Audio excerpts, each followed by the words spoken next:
Bom dia, irmãos. Que a graça e a paz do nosso Senhor e Salvador Jesus Cristo estejam com todos os irmãos e amigos nesta manhã de domingo. E é com grande alegria que nós estamos aqui para, mais uma vez, compartilharmos a nossa escola bíblica dominical. E queremos agradecer primeiramente a Deus por nos proporcionar esta oportunidade de estarmos aqui. Nossa gratidão ao nosso Deus. Agradecemos também ao nosso pastor Zé Roberto, pastor da nossa igreja, que tem apoiado esse trabalho. Um grande abraço ao pastor Zé Roberto e irmã Esther. Agradecemos irmão Cassiano que é responsável por preparar todos os nossos vídeos para que haja a apresentação. Um grande abraço, irmão Cassiano. Nosso muito obrigado à irmã Júlia, à irmã Pamela e também o irmão Léo. Agradeço também a Ana que é responsável por preparar toda a nossa apresentação, as telas. Ela que vai dar o seu bom dia nesta manhã. Bom dia, irmãos. Bom dia, amigos. Deus abençoe a todos. Agradecemos também o nosso irmão Abdias, nosso diretor da Escola Bíblica Dominical. Um grande abraço, irmão Abdias e irmão Marcelo. Também agradecemos a Aline que tão gentilmente abre nas manhãs de domingo a nossa Escola Bíblica Dominical com esse piano maravilhoso. Que Deus continue a abençoá-la nesse ministério importantíssimo, que é o Ministério da Música. Um grande abraço, irmã Aline, e também nosso irmão Jansen. Nós vamos então para mais uma aula da Escola Bíblica Dominical, a lição de número 11, que tem por título A Visão da Vitória do Bem. Então, estamos aí agora já na nossa 11ª lição, Apocalipse capítulo 17, capítulo 18, capítulo 19, o texto é bastante extenso hoje, irmãos, mas nós vamos fazer aqui um resumo e eu espero e convido os irmãos para que leiam esses 3 capítulos aí, que é de suma importância para que os irmãos tenham, assim, se interem sobre o assunto completo. O texto áureo, Apocalipse no capítulo 17, o versículo 14. E o primeiro ponto da nossa lição, a visão da grande prostituta, Apocalipse 13. Esse título aí é bastante ofensivo até, um título bastante forte, mas o que se trata aqui é a prostituição espiritual, é a prostituição daqueles que se colocaram à disposição do anticristo, à disposição da besta e se sujeitaram ao seu domínio. Então nós vamos ver aqui o texto de Apocalipse 17, o versículo 1 e 2, que a Ana vai ler para a gente. Veio um dos 7 anjos que tem as 7 taças e falou comigo dizendo: Vem, mostrar-te-ei o julgamento da grande meretriz que se acha sentada sobre muitas águas, com quem se prostituíram os reis da terra, e com o vinho de sua devassidão foi que se embebedaram os que habitam na terra. Muito bem, temos aí então mais uma parte da visão do apóstolo João, o apóstolo João aqui relatando, o apóstolo João trazendo aquela visão do Apocalipse. Como nós falamos, o apóstolo João aqui ele está diante de uma visão que hoje nós podemos identificar como se fosse a representação de uma peça teatral. Então, o apóstolo João ele está praticamente ali visualizando todos os acontecimentos e, como nós diríamos hoje, o acontecimento em tempo real. Então, o que nós podemos colocar aqui para que nós possamos ter uma ideia mais próxima do que essa visão do apóstolo João, da realidade dessa visão, é como se fosse uma representação teatral onde os atores estão presentes, estão ali pessoalmente fazendo a representação. Então nós podemos identificar essa característica aí da visão do apóstolo João. E veio aqui então um anjo dos 7 anjos que tem as 7 taças. Nós já estudamos as taças, que é a condição em que Deus iria despejar, iria trazer todo o seu juízo através do sofrimento que ele iria impor a todos aqueles que foram infiéis. Então falou comigo dizendo: Vem, mostrar-te-ei o julgamento da grande meretriz. Algumas versões traz o termo aqui meretriz, outras traz prostitutas. Então nós vemos aqui que meretriz ou prostituta está relacionada a infidelidade a Deus, é uma prostituição espiritual. Então, essa prostituição espiritual nada mais é do que entregar-se a fábulas, aqueles que foram conduzidos, aqueles que foram atraídos pelo convite dos falsos profetas, por esse apelo que o anticristo veio trazendo, um apelo de uma falsa proteção, de uma falsa segurança. Então nós vemos aqui que esse termo usado aqui nada mais é que esse desvio de conduta em relação a Deus, aqueles que foram encaminhados, aqueles que se direcionaram a adorar o anticristo e a seguir as suas determinações. Então, nós vemos que o julgamento aqui está colocado e nós vemos aqui o julgamento da grande meretriz que se acha assentado sobre muitas águas. Essas muitas águas aqui, essa expressão de muitas águas, nada mais é o que? A grande multidão que ele conseguiu arrebanhar, que ela conseguiu arrebanhar. Ou seja, todos aqueles que se colocaram ao seu serviço, todos aqueles que estavam ali sobre as suas ordens e que se colocaram ali prostrados diante do anticristo e do falso profeta e também da besta. Nós vemos aqui então com quem se prostituíram os reis da terra. Então nós vemos aqui que nós temos uma relação aqui de valores. Essa prostituta nada mais é esse termo de prostituição, ele nada mais é do que aceitar o convite do anticristo, aqueles que aceitaram o convite do anticristo. Nós vemos aqui que quem aceitou? Os reis da terra, ou seja, nós hoje podemos identificar muito bem que todos aqueles que estão na liderança, nas lideranças da política, todos aqueles que estão em cargos de presidente, em cargos de governador, nós vemos que o poder atrai essas pessoas. Então o poder, ele sempre atraiu o homem. Então nós vemos aqui que os reis da terra, justamente eles foram direcionados ao anticristo, eles se direcionaram a essa grande prostituta em função do poder que lhes era oferecido. Então um falso poder, um poder que seria aí relativo, mas eles foram em busca desse poder, com o vinho da sua devassidão, ou seja, tudo aquilo que o poder trazia. Então nós vemos aqui, essa devassidão aqui, nada mais é do que a falta de ética, a conduta reprovável. Então, de todos aqueles que habitavam na terra e que seguiram e que aceitaram essa imposição, essa condição, então eles foram envolvidos, eles foram embriagados. Embriagados aqui, nada mais é do que eles foram tomados por esse sentido e deixaram ser envolvidos por essa oferta que o anticristo então fez a todos os reis da terra e todos aqueles que habitavam a terra. A violência da prostituta, Apocalipse, capítulo 17, o versículo 5 e 6, que a Ana vai ler para a gente.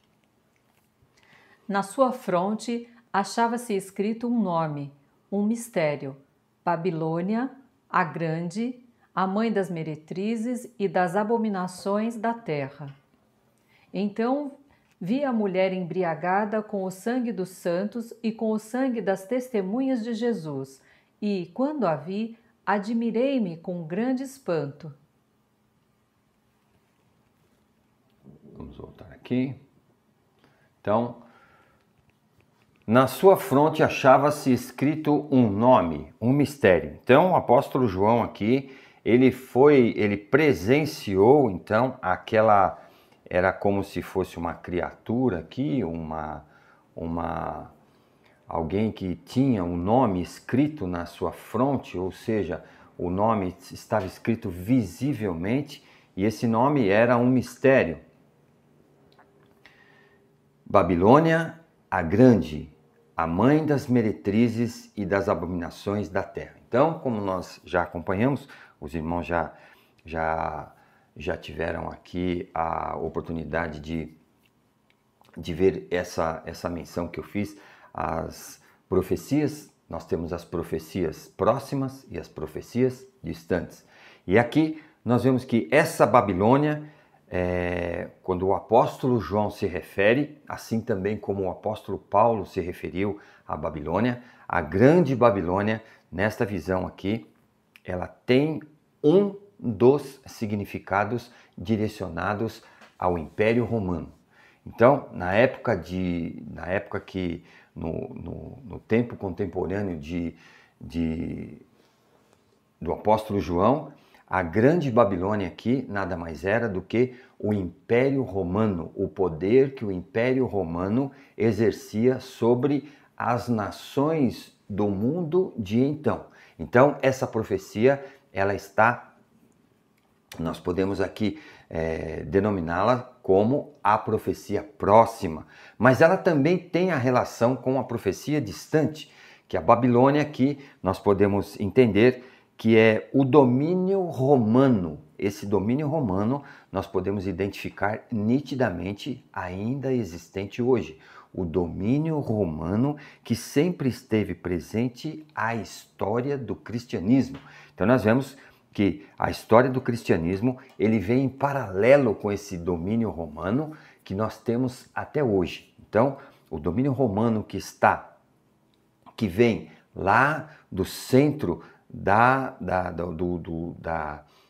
cúpula da igreja, nós podemos identificar que esse domínio ainda é presente nos dias de hoje. Então, nós podemos aqui então fazer esse paralelo tanto ao Império Romano do tempo do apóstolo João, como o domínio romano até os dias de hoje.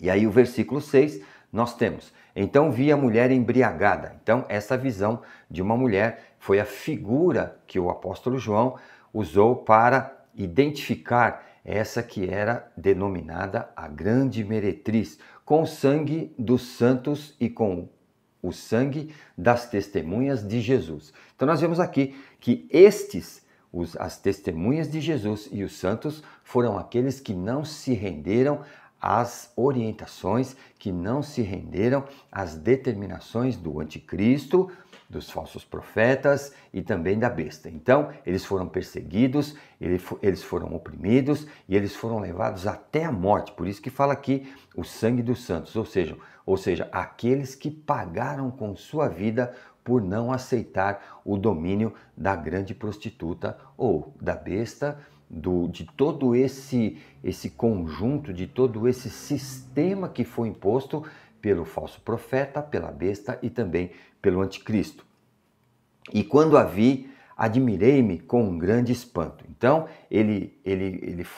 a atitude do apóstolo João foi de admiração por ver o tamanho da abrangência, da destruição não simplesmente de uma pessoa, mas desse sistema. Então, o sistema que foi imposto, eles foram extremamente destrutivos àqueles que eram fiéis a Deus e fiéis a Jesus.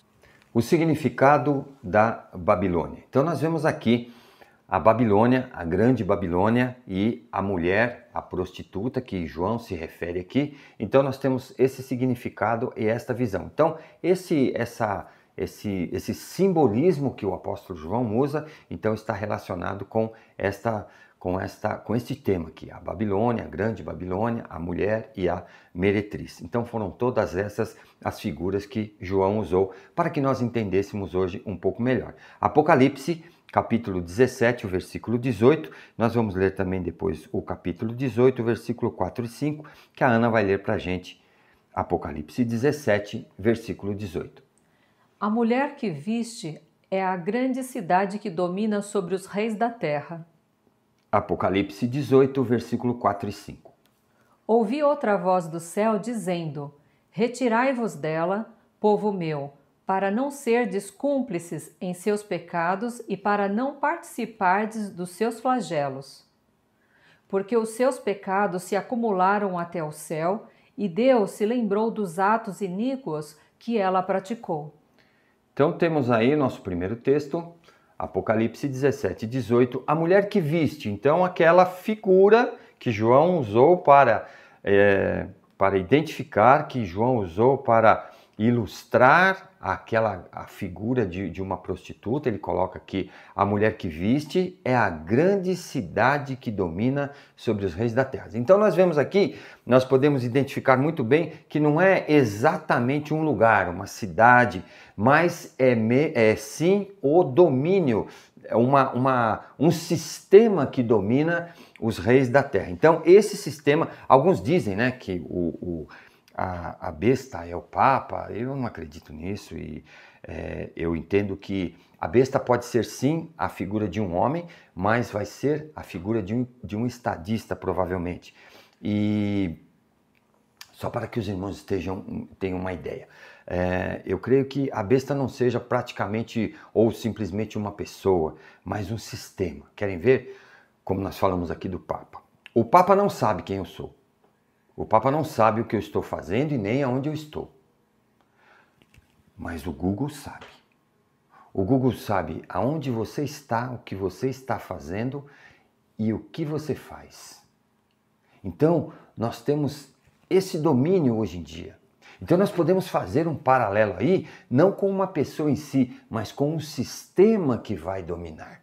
Então nós temos que estar muito atentos. Então esse sistema que dominava sobre os reis da terra nada mais é do que um sistema que foi possível para que os reis da terra se tornassem o quê? Poderosos, se tornassem atuantes. Então eles ficaram dependentes desse poder, desse, entre aspas, desse falso poder que foi oferecido a eles, e ali eles foram dominados por esse poder. Então nós vemos aqui esse poder é a grande cidade, nada mais é do que uma força, um poder que está dominando os reis, ou seja, aqueles que dirigiam, aqueles que tinham o comando, aqueles que tinham o governo dos reis, dos reinos, das cidades, dos países, podemos colocar hoje em dia como se fosse assim. Ok? Então, temos aqui o nosso próximo texto, Apocalipse 18, versículo 4 e 5. Ouvi outra voz do céu dizendo: retirai-vos dela, ou seja, retirai-vos desse poder, não se submetam a esse poder. O que o apóstolo João está falando é para que todos aqueles que aceitaram o senhorio de Jesus Cristo, para todos aqueles que identificaram Jesus como o Cordeiro de Deus, que eles não se submetessem a esse poder que lhes foram oferecido. Muito embora esse poder era extremamente convidativo, extremamente interessante, extremamente agradável no seu primeiro momento. Mas ele se torna o quê? Altamente nocivo. Nós podemos ver aqui: povo meu, para não seres cúmplices, ou seja, para que não sejam participantes de todo esse sistema corrompido. Nada mais é do que essa ideia que o apóstolo João está nos trazendo aqui. Em seus cúmplices, em seus pecados, ou seja, participantes nesses pecados. O que pecado? O pecado que foi colocado em função desse falso poder, desse poder que foi oferecido aí pela besta, pela meretriz, pela grande meretriz, ou seja, por esse poder que dominava todo o mundo. Então, ele fala aqui, o apóstolo João fala para que todos aqueles que são denominados aqui o povo de Deus, para não se prostrarem, não se alinharem com esse sistema que está sendo implantado, para não participar dos seus flagelos, ou seja, para que vocês não sejam castigados como eles serão castigados, ou como eles já estão sendo castigados, como nós já vimos lá, quando o derramamento das 7 taças nada mais é do que todo aquele castigo, o castigo que Deus colocaria sobre todos aqueles que foram infiéis, todos aqueles que se prostraram, todos aqueles que se colocaram a serviço desse falso poder. Porque os seus pecados se acumularam até os céus. Então nós vemos aqui, é uma grande corrupção. Nós podemos ver que quando nós falamos aqui, os pecados desse tempo que foi vivido, desse momento em que estava sobre a ação do anticristo, nós podemos ver que o pecado atingiu teve um alcance assim muito grande. O pecado foi algo que abrangente, em todos os reinos da terra, como nós vimos ali, e nós podemos identificar aqui que o tamanho, esse volume de pecado foi tão intenso que chegou aqui, nós podemos, acumularam até que os pecados se acumularam até os céus. Não sei se os irmãos lembram dessa expressão.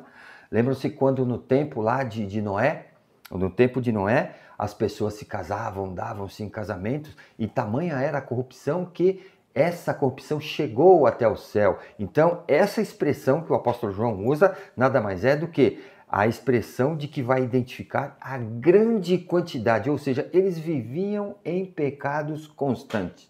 Então chegou até o céu. E Deus se lembrou dos atos iníquos que ela praticou. Então, Deus aqui, quando fala que Deus se lembrou, não é porque Deus esqueceu. Não, é porque chegou o momento do juízo.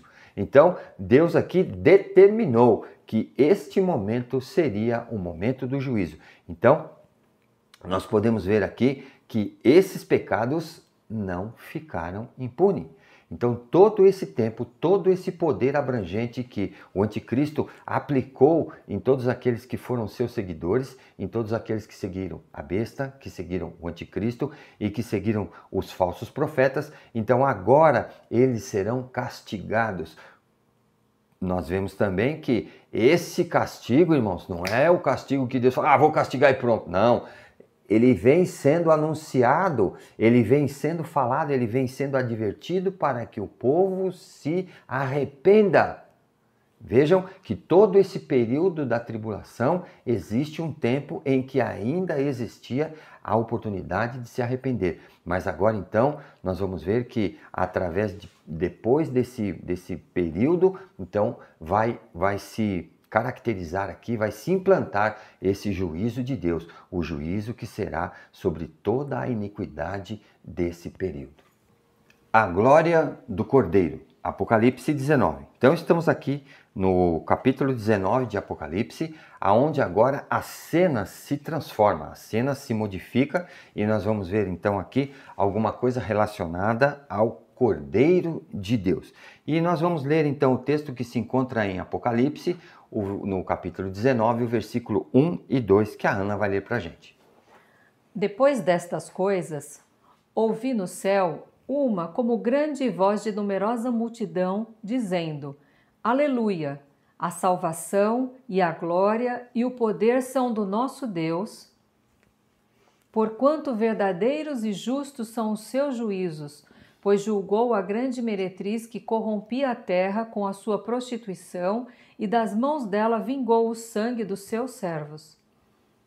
Depois destas coisas, então nós vemos que o apóstolo João aqui, ele se refere agora, depois desse tempo passado, esse tempo de julgamento, esse tempo de sofrimento, esse tempo onde o castigo de Deus foi colocado, foi derramado, como os irmãos puderam ver através da figura das taças. Então, esse castigo foi derramado a todos aqueles que eram iníquos, aqueles que estavam em iniquidade, aqueles que estavam a serviço da besta, do profeta, dos falsos profetas e do anticristo. Então aqui, depois de passado esse período então, o apóstolo João agora tem uma nova visão, uma visão agora mais confortadora, uma visão mais agradável. Ouvi no céu uma como grande voz de numerosa multidão. Então nós vemos aqui que existe uma grande multidão no céu, diante do trono aqui, que nós podemos identificar, dizendo, aleluia, a salvação e a glória e o poder são do nosso Deus. Ou seja, todo o poder que estava sobre o domínio do mal agora passa para a mão de Deus. Ou seja, não é que Deus perdeu o domínio, não é que Deus não tinha esse domínio, mas que Deus reaveu esse domínio, que Deus tirou essa parte que estava sobre o domínio do mal. Então Deus reaveu essa parte e agora todo o domínio e agora todo o poder, toda a glória está centralizada onde? No domínio de Deus, no poder de Deus. Então nós colocamos aqui, nós podemos identificar aqui a salvação e a glória e o poder. Então nós vemos que três valores aqui, a salvação. E quem é que está dizendo isso? Nada mais é do que todos aqueles que foram retirados, que foram aqueles que foram salvos desse processo aí, desse período da grande tribulação. Então nós temos aqui a salvação. Então eles salientam, né, a salvação. E a glória. Por que a glória? Porque eles estão glorificando a Deus por essa salvação. E o poder? Porque através do poder de Deus eles foram resgatados. São do nosso Deus. Ninguém mais tem o poder. O poder absoluto está nas mãos de Deus. E ponto final. Não tem besta, não tem falso profeta, não tem anticristo, não tem a meretriz. Acabou. O poder está consumado na mão do nosso Deus. Aleluia. Porquanto verdadeiros e justos são os seus juízos. Então nós vemos aqui, irmãos, que nós colocamos aqui a figura do juízo de Deus. Então, o juízo de Deus, eles são justos, são verdadeiros. Então nós vemos que o juízo nada mais é do que Deus não vai ter o pecador, ele vai castigar todo o pecado. Ele não vai ter o injusto por inocente. Ele vai trazer o seu juízo, e o seu juízo será o quê? Equilibrado, irmãos. O seu juízo é verdadeiro e justo, não é essa justiça que nós estamos acostumados a ver aqui no mundo, não. Pois julgou a grande meretriz, ou seja, aquela que mereceu ser julgada, mereceu ser castigada, que corrompia a terra com a sua prostituição. Então vejam aí, ela corrompia a terra com a sua prostituição. Corromper a terra com sua prostituição aqui nada mais é do que impor o seu processo, impor a sua forma de governo, a sua forma de vida, a sua conduta. Então ela corrompeu toda a terra, ou seja, ela apodreceu todo o relacionamento dos seres viventes aqui, daqueles que estavam na terra, com a sua prostituição, e das mãos dela vingou o sangue dos seus servos. Então aqui, o que está falando aqui é que Deus, ele vai resgatar, ele vai fazer o que aqui? Ele vai trazer de volta aqui o sangue dos servos, o sangue daqueles que foram fiéis, e com isso eles pagaram com a sua própria vida. Então Deus vai fazer o que aqui? Quando fala-se vingou aqui, é que ele trouxe aqui o pagamento, aquele sangue dos justos que foram penalizados, que foram ali, eles foram tiradas as suas vidas, com tamanha era a opressão sobre eles, aquilo não ficou de graça, aquilo vai ser pago. E Deus veio e resgatou, Deus veio agora e colocou valor nisso, porque ele julgou toda aquela ação destrutiva do mal sobre os seus servos. Então veio Deus aqui e resgatou todo esse processo, fazendo assim, então, restituindo assim, então, toda a condição, toda a qualidade de sermos servos de Deus. Celebração pela vitória do Cordeiro sobre a Babilônia. Esse aqui é o nosso próximo ponto, então, no capítulo 19, o versículo 5 até o versículo 10, que a Ana vai ler para a gente. Saiu uma voz do trono, exclamando: Dai louvores ao nosso Deus, todos os seus servos, os que o temeis, os pequenos e os grandes. Então, ouvi uma como voz de numerosa multidão, como de muitas águas e como de fortes trovões, dizendo: Aleluia, pois reina o Senhor, nosso Deus, o Todo-Poderoso. Alegremo-nos, exultemos e demos glória a Deus. Alegremo-nos, exultemos e demos-lhe a glória, porque são chegadas as bodas do Cordeiro, cuja esposa a si mesma já se ataviou.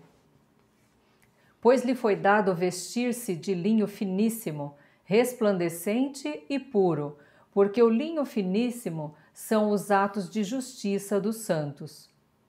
Então me falou o anjo: escreve, bem-aventurados aqueles que são chamados à ceia das bodas do Cordeiro. E acrescentou: são estas as verdadeiras palavras de Deus. Prostrei-me ante os seus pés para adorá-lo. Ele, porém, me disse: vê, Não faças isso. Sou conservo teu e dos teus irmãos que mantém o testemunho de Jesus. Adora a Deus, pois o testemunho de Jesus é o espírito da profecia. Versículo 5 aqui, temos: saiu uma voz do trono, exclamando: dai louvores ao nosso Deus. Então nós vemos aqui, novamente, a figura ainda mantém-se no trono de Deus. Então nós vemos aqui que agora o cenário é outro, e nós vemos que o apóstolo João, ele ouve, uma voz, e essa voz dizia: dai louvores ao nosso Deus, todos os seus servos. Então aqui uma grande convocação. Aqui todos os servos de Deus estão louvando a Deus, estão dando glórias a Deus. Todos os seus servos, os que o temeis. Então nós vemos que somente aqueles que são os servos de Deus, aqueles que têm o temor de Deus, os pequenos e os grandes, os influentes, os mais influentes e os poucos influentes, porque agora, diante de Deus, todos estão em processo de igualdade, estão igualmente diante de Deus e todos são devidamente importantes.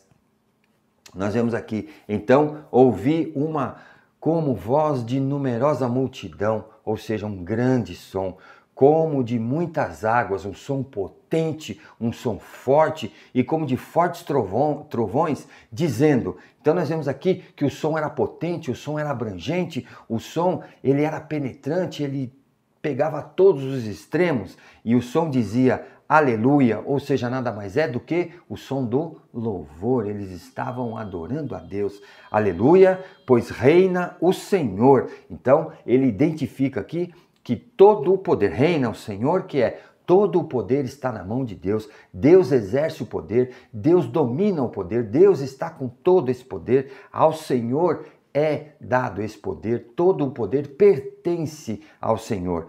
Nosso Deus, o Todo-Poderoso. Então nós identificamos aqui a característica básica de Deus, Todo-Poderoso, aquele que está acima de qualquer poder. Então o que João está identificando aqui é que a condição de Deus é a de Senhor Todo-Poderoso. Aleluia! Ou seja, o grande dia do louvor, do grande ajuntamento para o louvor a Deus. Alegremo-nos, exaltemos e damos-lhe a glória. Então nós vemos aqui que nada mais é do que um grande culto, irmãos, uma grande celebração aonde eles estão exultando o poder, a glória, a majestade de Deus. Então nós vemos que o apóstolo João, ele tem essa visão, porque são chegadas as bodas do Cordeiro. Então nós podemos ver aí a razão do grande louvor, a razão desse ajuntamento para glorificar a Deus, porque é chegada as bodas do Cordeiro, a grande festa, o dia do casamento, o dia em que o Cordeiro virá e resgatar, o Cordeiro, ele vai aqui sacramentar a sua união com a igreja, as bodas, ou seja, a grande festa de casamento, cuja esposa a si mesmo já se ataviou, ou seja, a noiva já está preparada, já está vestida, já está maquiada, já está pronta para o enlace matrimonial. Os irmãos conseguem identificar isso? Eu lembro do meu dia. Eu lembro que a minha noiva foi lá e se preparou toda. Ela foi um tempão antes. Eu não, eu fui rapidinho porque a gente tomou um banho, penteou o cabelo, pôs a roupa, tá pronto, né? Mas a noiva não. A noiva ela tem todo um cerimonial, todo um preparativo. E é exatamente essa figura, irmãos. A figura da noiva se preparando. Então, esse tempo é a preparação que a igreja está submetida para ela depois receber o noivo, que é o Cordeiro. Então ela já está preparada, ela está vestida, ela está pronta para a grande cerimônia. Pois lhe foi dado vestir-se de linho finíssimo. Pois lhe foi dado. O que significa isso? Significa que ela tem a condição de vestir branco. O branco significa o quê? O branco significa a pureza. O branco significa o mais fino padrão de pureza. Então, resplandecente, puro. Então, nós vemos aqui o linho finíssimo. O linho finíssimo aqui nada mais é do que um tecido da época, que era um tecido, era como se fosse um tecido nobre. Era o tecido que era feito a indumentária do sacerdote, quando ele ia ali se apresentar no sacrifício anual diante do local do Santo dos Santos. Então o apóstolo João ele faz essa relação aí com as figuras do Antigo Testamento. Então esse linho finíssimo representa o quê? A pureza, representa a alta qualidade, resplandecente e puro, porque o linho finíssimo são os atos de justiça dos santos. Vejam, então é como a pureza, a qualidade do tecido era relacionada com o quê? Com a vida dos santos, que era uma vida de justiça, atos de justiça. E o versículo 9, então me falou o anjo, escreve. Grande problema aí. Escreve. Eu sempre digo, irmãos, quando nós vemos esta palavra, escreve, isso daí tem uma implicação muito importante. Escreve significa que nós temos que ler. Então, se ele escreveu, se Deus falou ao apóstolo João, se Jesus revelou toda essa visão ao apóstolo João e ele colocou lá, escreve, era porque nós temos que ler, porque nós tínhamos que ler isso aqui depois de mais de 2000 anos, então nós estamos lendo e nós temos que ler isso daqui com muito cuidado. Bem-aventurados, ó, felizes aqueles que são chamados à ceia das bodas do Cordeiro. O casamento, ou seja, a grande festa do casamento do Cordeiro e a sua noiva, a igreja. Os irmãos sabem o que significa isso aqui? Não é aquela festa que nós temos hoje, não. O casamento, quando a gente fala que a ceia das bodas, né? Lembra das bodas, lembra de casamento, lembra bodas de ouro, bodas de diamante, bodas de prata, tem aquela festa lá. É um pouquinho diferente. Porque a festa lá, essas bodas, quando Jesus falou das bodas, quando ele fez lá, quando ele falou sobre as bodas, que o grande rei fez as bodas e convidou e fez o convite. Aquele convite era da seguinte forma: quando alguém era convidado para uma festa, quando um grande rei, uma grande celebridade fazia uma festa e convidava lá e tinha os seus convidados e fazia o convite, então aquele que era convidado, ele, além de receber o convite, ele recebia também a roupa que ele deveria estar no dia da celebração, no dia da festa. Então, você recebia o convite e você recebia também a roupa que você iria no dia da festa. É diferente de hoje, né? Porque a gente recebe o convite e a gente vai com a roupa lá, né? Então a mulherada escolhe lá o melhor vestido, aquela coisa toda, tal. Naquela época não. Naquela época você recebia o convite e também recebia a roupa. Por que eles faziam isso, irmãos? Porque quando você chegava na entrada da festa, você não precisava mostrar o convitinho lá que vinha no clipezinho. Já viram lá? Como que é o convite de casamento? Então vem lá o convite de casamento, depois vem o clipezinho espetado lá. A cerimônia, depois da cerimônia seguirá a recepção, que será no... Não.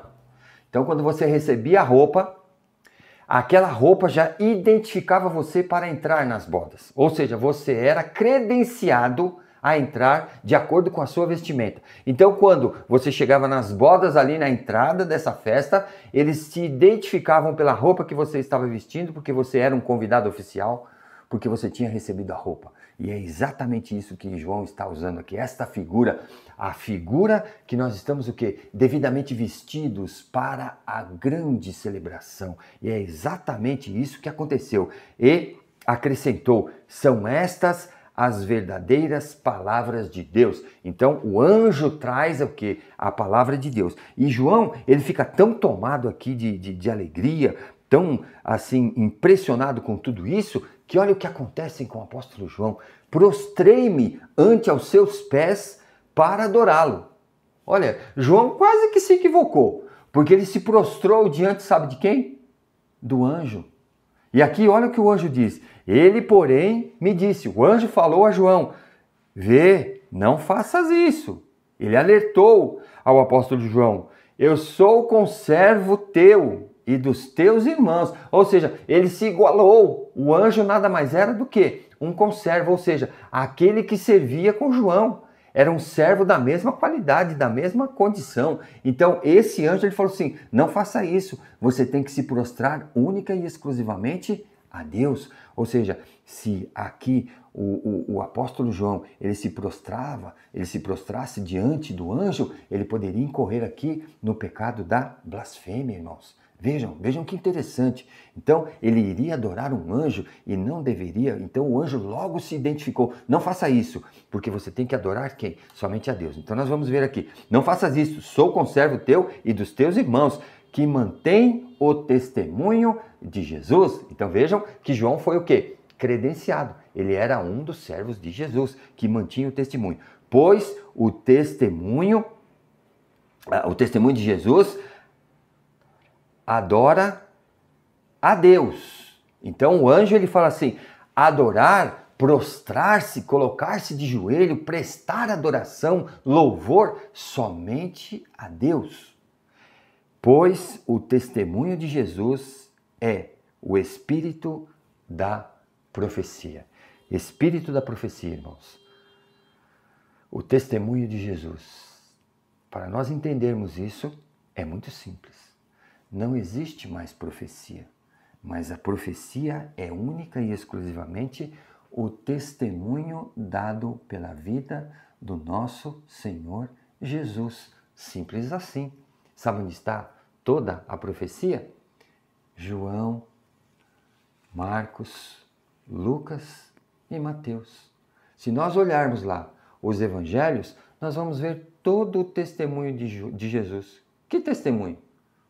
Sabe o que é testemunho? O que ele fez em vida, irmãos. O que ele fez aqui. Tudo o que ele fez, tudo o que ele testemunhou, tudo o que ele pregou diante dos homens. E é esse o nosso mesmo intuito.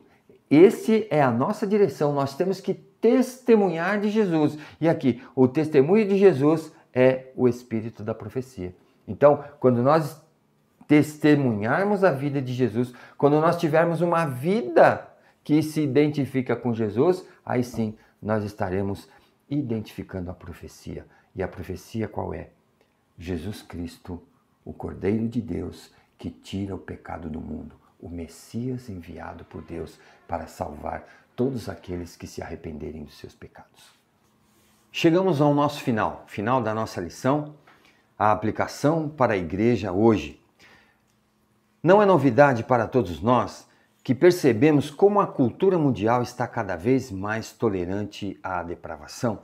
Nós temos visto nos jornais, na mídia, na internet, que cada vez mais a cultura mundial ela está cada vez mais tolerante, cada vez aceitando cada vez mais o pecado como uma forma natural de vida.